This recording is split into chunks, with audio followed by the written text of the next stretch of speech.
Soroco, sua mãe, sua filha, João Guimarães Rosa. Aquele carro parara na linha de resguardo. Desde a véspera tinha vindo com o expresso do Rio e estava lá, no desvio de dentro, na esplanada da estação.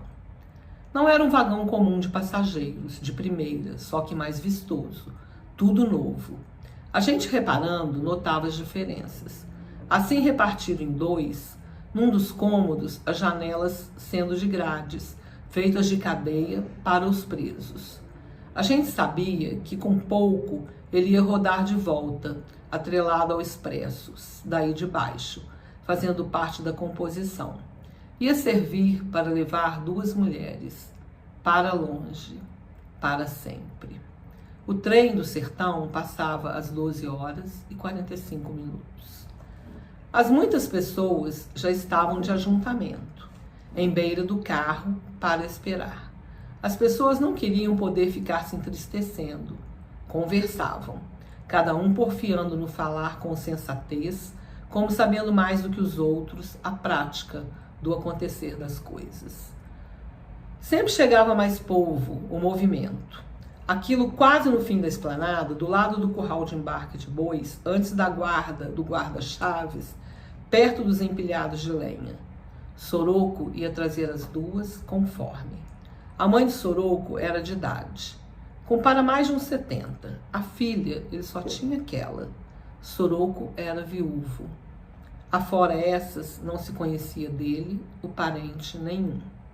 A hora era de muito sol.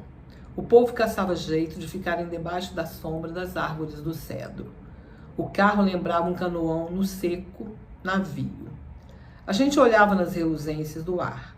Parecia que ele estava torto, que nas pontas se empinava. O borco bojudo do telhadilho dele alumiava em preto. Parecia coisa de invento de muita distância, sem piedade nenhuma, e que a gente não pudesse imaginar direito, nem se acostumar de ver, e não sendo de ninguém. Para onde ia, no levar as mulheres, era para um lugar chamado Barbacena, longe. Para os pobres, os lugares são mais longe. O agente da estação apareceu, fardado de amarelo, com um livro de capa preta e as bandeirinhas verde e vermelha debaixo do braço. Vai ver se botaram água fresca no carro, ele mandou. Depois, o guarda-freios andou mexendo nas mangueiras de engate. Alguém deu aviso. Eles vêm, apontando na rua de baixo, onde morava Soroco. Ele era um homenzarrão, brutalhudo de corpo, com a cara grande, uma barba fiosa, encardida em amarelo, e uns pés com alpercatas, e as crianças tornavam medo dele, mais da voz, que era quase pouca, grossa, que em seguida se afinava. Vinham vindo com o trazer da comitiva. Aí paravam. A filha, a moça, tinha se pegado a cantar.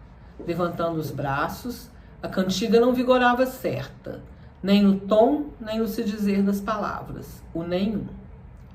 A moça tinha punha nos olhos, no alto, que nem os santos e os espantados. Vinha enfeitada de disparates, num aspecto de admiração. Assim, com panos e papéis de diversas cores, uma carapuça em cima dos espalhados cabelos e enfunada em tantas roupas, ainda de mais misturas, tiras e faixas dependuradas, virundangas, matéria de maluco. A velha só estava de preto, com um fichu preto.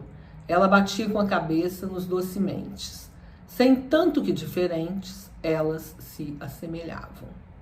Soroco estava dando o braço a elas, uma de cada lado. Em mentira, parecia entrada em igreja, num casório. Era uma tristeza, parecia enterro. Todos ficavam de parte, a chusma de gente, não querendo afirmar as vistas por causa daqueles trasmodos e despropósitos. De fazer risos e por conta de Soroco, para não parecer pouco caso.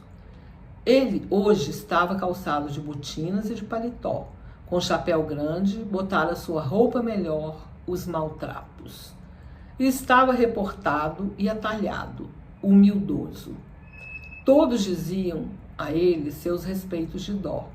Ele respondia: Deus vos pague essa despesa. O que os outros se diziam que Soroco tinha tido muita paciência, sendo que não ia sentir falta dessas transtornadas, pobrezinhas. Era até um alívio. Isso não tinha cura. Elas não iam voltar, nunca mais. De antes, Soroco aguentara de repassar tantas desgraças, de morar com as duas, pelejava. Daí, com os anos, elas pioraram. Ele não dava mais conta. Teve de chamar ajuda, que foi preciso. Tiveram que olhar em socorro dele, determinar de dar as providências de mercê. Quem pagava tudo era o governo, que tinha mandado o carro, por forma que, por força disso, agora iam remir com as duas em hospícios. O se seguir. De repente, a velha se desapareceu do braço de Soroco. Foi se sentar no degrau da escadinha do carro. Ela não faz nada, seu agente. A voz de Soroco estava muito branda. Ela não acode quando a gente chama. A moça tornou a cantar virada para o povo e, ao ar, a cara dela era um repouso estatelado. Não queria dar-se em espetáculo, mas representava de outroras grandezas impossíveis. Mas a gente viu a velha olhar para ela com um encanto de pressentimento muito antigo, um amor extremoso. E principiando baixinho, mas depois puxando pela voz, ela pegou a cantar também, tomando o exemplo, a cantiga mesma da outra, que ninguém não entendia. Agora elas cantavam junto, não paravam de cantar. Aí que já estava chegando a horinha do trem, tinham de dar fim aos aprestes, fazer as duas entrar para o carro de janelas enxequetadas de grades. Assim, num consumiço, sem despedida nenhuma, que elas nem haviam de poder entender. Nessa diligência, os que iam com elas, por bem fazer, na viagem comprida, eram o Nenego, despachado e animoso, e o José abençoado, pessoa de muita cautela. Estes serviam para ter mão nelas, em toda juntura. E subiam também no carro uns rapazinhos, carregando as trouxas e malas e as coisas de comer, muitas, que não iam fazer míngua, os embrulhos de pão. Por derradeiro, o Nenego ainda se apareceu na plataforma para os gestos de que tudo ia em ordem.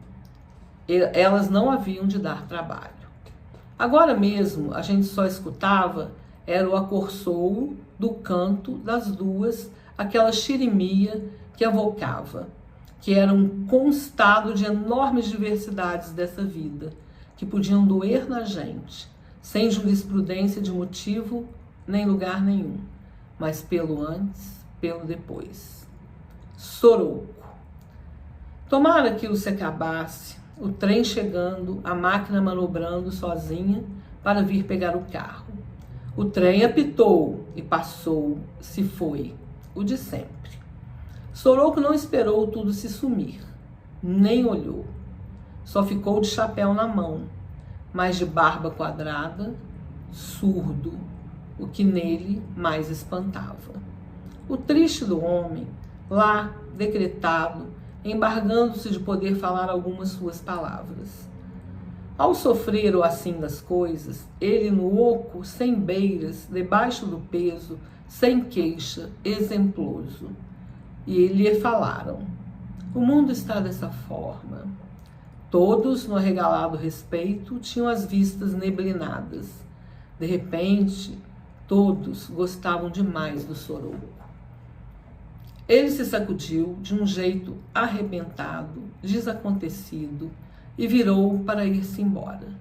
Estava voltando para casa como se estivesse indo para longe, fora da conta. Mas parou. Entanto que se esquisitou, parecia que ia perder o de si, parar de ser. Assim, num excesso de espírito, fora de sentido. E foi o que não se podia prevenir. Quem ia fazer siso daquilo? Num rompido, ele começou a cantar, alteado, forte, mas sozinho para si. E era a cantiga mesma de desatino que as duas tanto tinham cantado.